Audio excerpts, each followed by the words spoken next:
Basically, the fact that the city is running out of land airfield space, and the fact that Johannesburg as a whole, in approximately 5 to 6 years' time, might run out of landfill site. That means we won't have a space where we would deposit waste.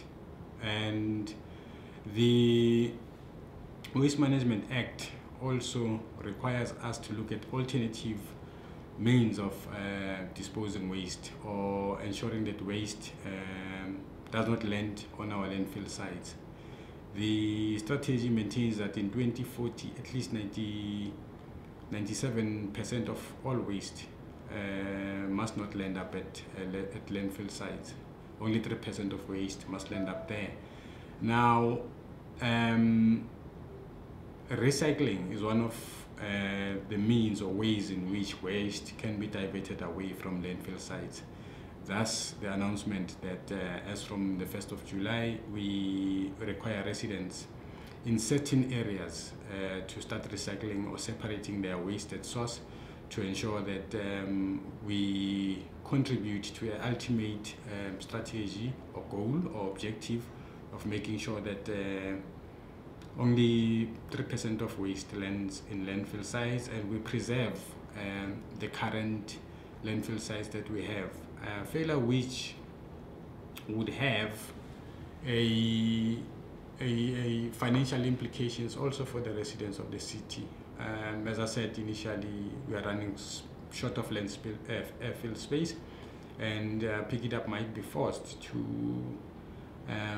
transport waste away from this province to other nearby provinces, which would incur obviously would have financial implications for the residents of the city. So it's a strategy or a move that seeks to ensure that resources, which are, as we all know, are infinite, are preserved, so that the recyclable materials could be used to produce other byproducts, and to also ensure that we preserve the remaining landfill site space, and we also protect our environment as well.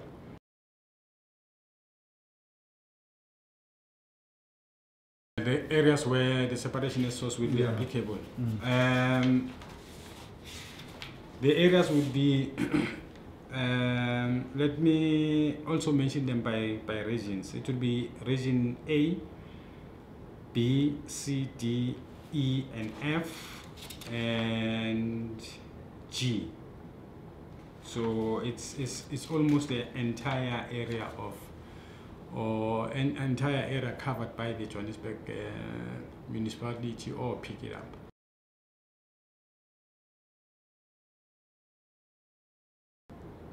By and large, there is a take up of the separation at source by residents.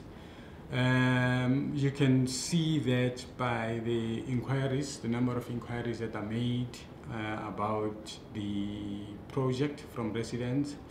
The inquiries relating to where can they find plastic bags, or I haven't found my recycling plastic bags, simply because we provide those to residents.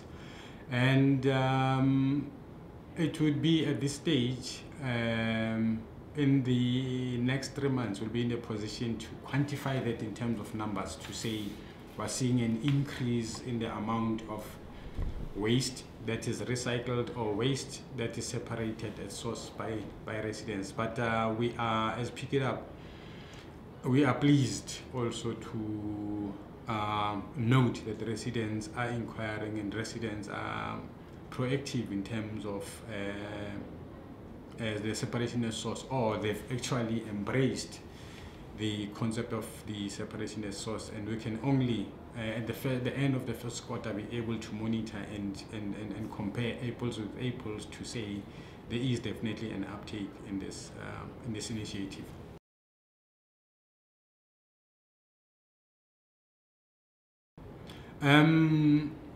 Ideally, the plastics would be dropped off on your scheduled recollection day, if your refuse is collected on a Monday, for example,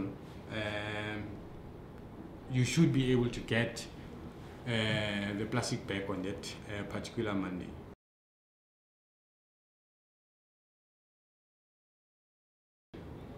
Households generate different waste streams. So in the plastic bags that we provide as Pikitup, all recyclable materials should be deposited into that plastic bag that we would have given you, and those would refer to items like your paper, your plastics, your metal, your glass that should be put into that plastic.